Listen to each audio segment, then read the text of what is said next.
Welcome to ராஜாவட்டி kitchen. நம்ம கிச்சனில் இன்றைக்கி நம்ம என்ன ரெசிபி பார்க்க போகிறோம் அப்படின்னா, நம்ம இன்றைக்கி தட்டைப்பயிர் குழம்பு தான் நம்ம செய்ய போகிறோம். வாங்க எப்படி செய்யலான்னு பார்க்கலாம். வாங்க வீடியோக்குள்ளே போகலாம்.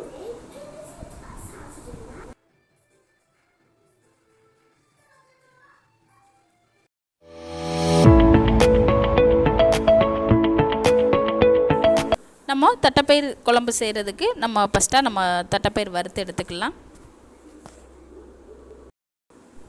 உங்களுக்கு எந்த அளவுக்கு குழம்பு வைக்கிறீங்கிறத பொறுத்து நீங்கள் தட்டைப்பயிர் எடுத்துக்கோங்க. நம்ம தேவையான அளவு குக்கர்லேயே நம்ம தட்டைப்பயிர் வறுத்து எடுத்துக்கலாம். நம்ம குக்கரில் தான் நம்ம வேக வைக்க போகிறோம். பாருங்கள், இந்த அளவுக்கு நம்ம வறுத்துக்கிட்டால் போதும். நம்ம தண்ணி விட்டு க்ளீன் பண்ணி நம்ம வேக வைக்கிறதுக்கும் தண்ணி சேர்த்து எடுத்துகிட்டு வந்துடலாம். பாருங்கள், வேக வைக்கிறதுக்குமே தண்ணி நான் சேர்த்துட்டேன்.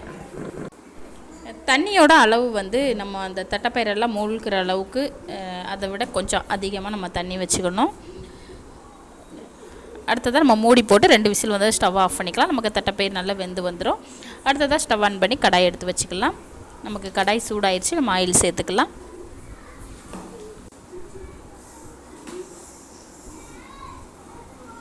கடுகு உளுந்தம்பருப்பு சேர்த்துக்கலாம்.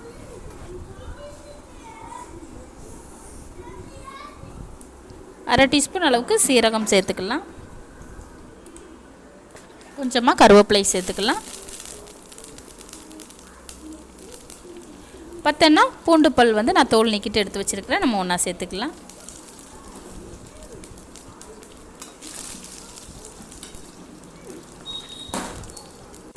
சின்ன வெங்காயம் 1 கப் அளவுக்கு நான் அரைச்சி எடுத்து வச்சுருக்கிறேன். நம்ம ஒன்றா சேர்த்து நல்லா கலந்து விட்டுடலாம். நம்ம பச்சையாகவே தான் நம்ம சேர்த்து அரைச்சிருக்கிறோம். அதனால் நமக்கு பச்சை வாசனை எல்லாம் போகிற வரைக்கும் நல்லா பொறுமையாக கலந்து விட்டுறலாம்.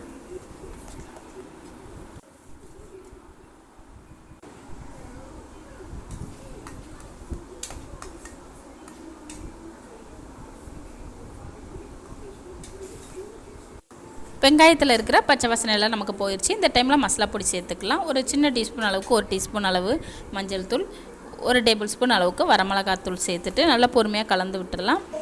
மசாலா பொடியுமே நம்ம பச்சையாக தான் நம்ம சேர்த்துருக்குறோம். நமக்கு மசாலா பொடியோட பச்சை வாசனை எல்லாம் போகிற வரைக்கும் நல்லா பொறுமையாக கலந்து விட்டுடலாம்.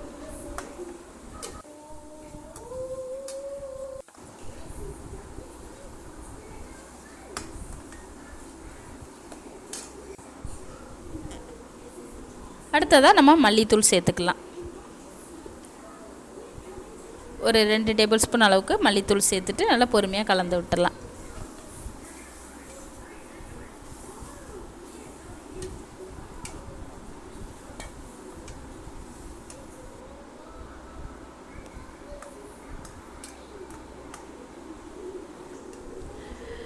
ரெண்டு பெரிய சைஸ் தக்காளி நான் அரைச்சி எடுத்து வச்சுருக்கிறேன். நம்ம ஒன்றா சேர்த்துக்கலாம். அந்த டைமில்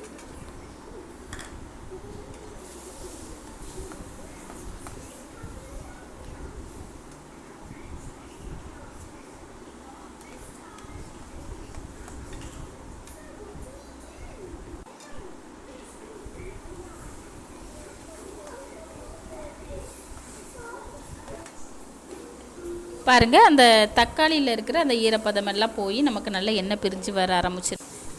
இந்த டைமில் நமக்கு தட்டைப்பயிர் 2 விசில் நமக்கு ரெடி ஆயிடுச்சு. நம்ம அதை சேர்த்துக்கலாம். நம்ம தட்டைப்பயிர் வேக வச்ச தண்ணியோடையே நம்ம சேர்த்துட்டு நல்லா கலந்து விட்டுடலாம்.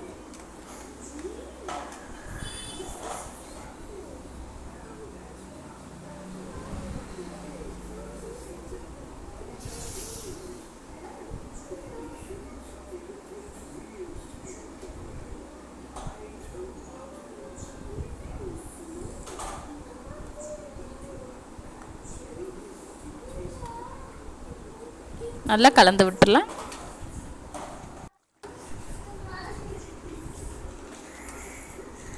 பாருங்கள், நல்லா கொதி வர ஆரம்பிச்சிருச்சு. நல்லா ஒரு வாட்டி கலந்து விட்டுடலாம்.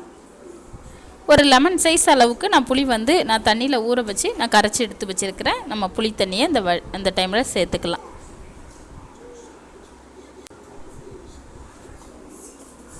சேர்த்துட்டு நல்லா ஒரு வாட்டி கலந்து விட்டுடலாம்.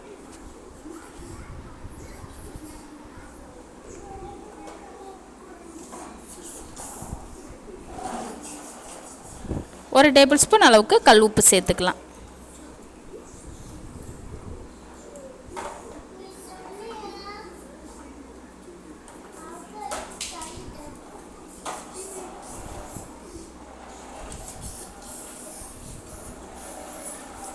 நல்லா நமக்கு கொதி வர ஆரம்பிச்சிருச்சு. இந்த டைமில் கொஞ்சமாக தேங்காய் வந்து நான் மிக்ஸி சாரில் போட்டு நல்லா நைஸாக அரைச்சி எடுத்து வச்சுருக்கிறேன். நம்ம ஒன்றா சேர்த்துக்கலாம். மிக்ஸி சாரில் கொஞ்சமாக தண்ணி விட்டு நம்ம ஒன்றா சேர்த்துக்கலாம். சேர்த்துட்டு நல்லா ஒரு வாட்டி கலந்து விட்டுடலாம்.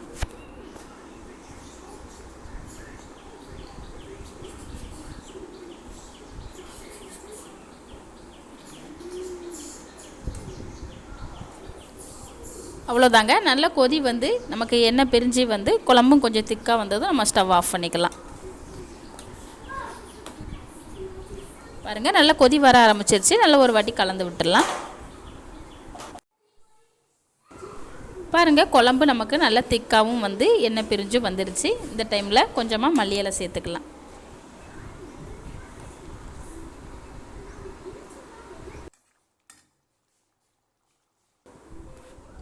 சேர்த்துட்டு நல்லா ஒரு வாட்டி கலந்து விட்டுடலாம்.